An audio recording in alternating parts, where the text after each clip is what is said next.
Hello everyone and welcome to Long's Toys. I have another Power Rangers review for you today. This is another in the Legacy Collection. This is the Mighty Morphin Red Ranger. Now you can see here he has the Build-A-Megazord, which is basically very similar to the Marvel Legends figures. They all have kind of a Build-A-Fig component where each different character comes with a different part of another figure that if you collect all of them, you can put it together. And if you collect all of the Mighty Morphin Rangers, you will collect the Mighty Morphin Dino Megazord, which is pretty neat. Now, the Tommy that I took a look at previously was a 6th Ranger, so he did not come with any Build-A-Megazord parts. He came with extra accessories. That's why he has the Sword of Darkness and an extra set of hands. This guy does not have that. You can kind of see, and you can also take a look in the side here. He just has a Blade Blaster with a holster for that, and then the Megazord Build-A-Fig parts. No extra set of hands. Unfortunately, he does not come with a power sword, which would have been neat. Like the San Diego exclusive. There was one for San Diego Comic-Con that came with, I think, a power sword and also the sword for the Megazord with that exclusive version. But this is the regular retail release. Does not have those. But the packaging is very neat. Very nice. I love the picture of the Ranger here with got some lightning going on. I love the clear look through the whole thing. Nothing going on the bottom. On the back, it shows you the Build-A-Figure Megazord and tells you which piece comes with which Ranger. Just like the back of the Green Ranger, it shows you the other Rangers in this wave. 2 from Mighty Morphin and then 3 from Ninja Storm. So very cool packaging. I definitely really like the packaging. But we'll go ahead, we'll open this up, we'll get the Red Ranger out and take a closer look. Alright, so here's everything you get out of the packaging. Taking a look first at the Megazord Build-A-Figure torso. Looks pretty good. I like that you can see the T-Rex tail here. You have the 2 cannons on the back. The head's painted very nice. That is on a ball joint, so that can move from side to side and up and down. Obviously, there's going to be ball joints for the shoulders and also the hips. But this is all we have so far, so there's not really much you can do with him on his own.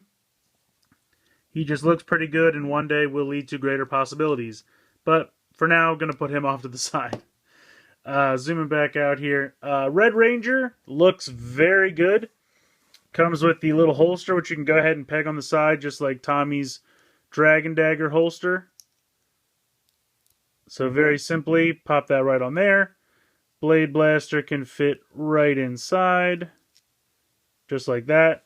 And you can see it really fits in nice so that the little bit pokes out the bottom, just like on the show. And he's just a really great looking figure. It's got all the same articulation Tommy had, shoulder joint, bicep swivel, 2 elbow joints here, swivel at the cuff of the glove. Then you have the hand on a ball joint, as well as the kind of swivel at the wrist. Then you have the torso, ab crunch, as well as the hip or, waist swivel. The normal out to the side and front hip plus thigh swivel plus 2 knees. Swivel at the boot, and then ankles are up and down and side to side. So you have a lot of great articulation. The figure just looks fantastic. The detailing on the helmet is really nice.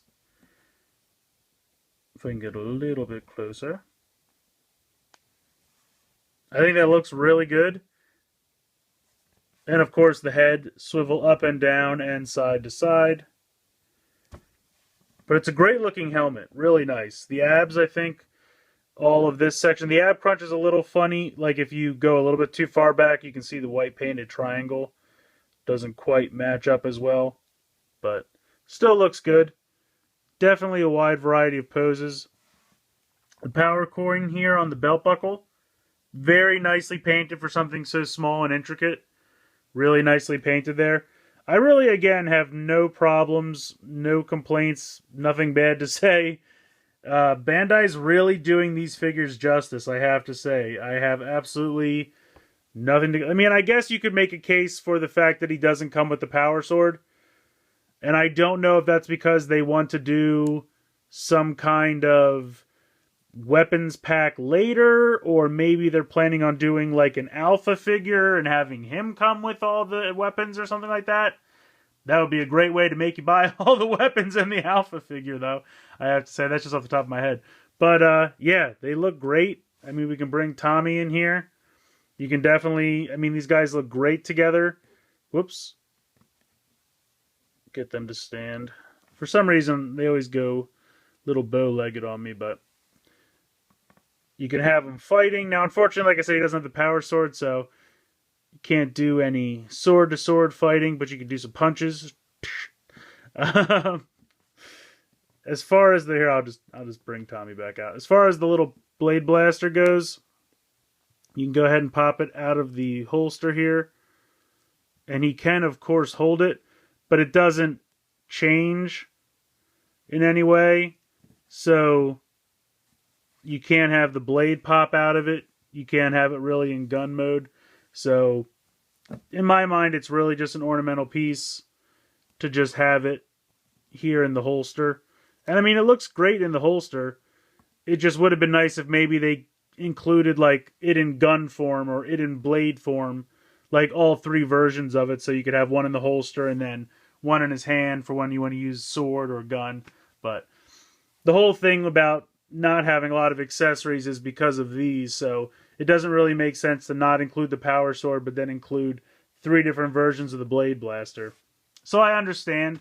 I really think there's going to be some kind of release later on, whether it's like a command center diorama or just some weapon packs they can sell later on, like a couple teams at a time. I think they'll probably come up with some way to release the weapons. They just are not included here in this initial release, but the figure is absolutely perfect. From the back, no screw holes, nothing covered up. Just a really nice articulated figure that looks fantastic. So I can't recommend these enough. Definitely pick them up if you can find them. I know some people are, I think Target is the only place they've been seen so far. I'm not sure if anyone's seen them at a Walmart or Toys R Us or whatnot, but Target's where I found mine, and I know Target's in the middle of doing their reset of the toy section, so should be soon. So get out there, start hunting, pick these guys up because they're really beautiful figures. But let me know what you think in the comments below. You've heard from me. Let's hear from you. Please like and share this video. Please subscribe if you haven't already. I hope you've enjoyed this look at the Mighty Morphin Red Ranger from the Power Rangers Legacy Collection, and thanks for watching.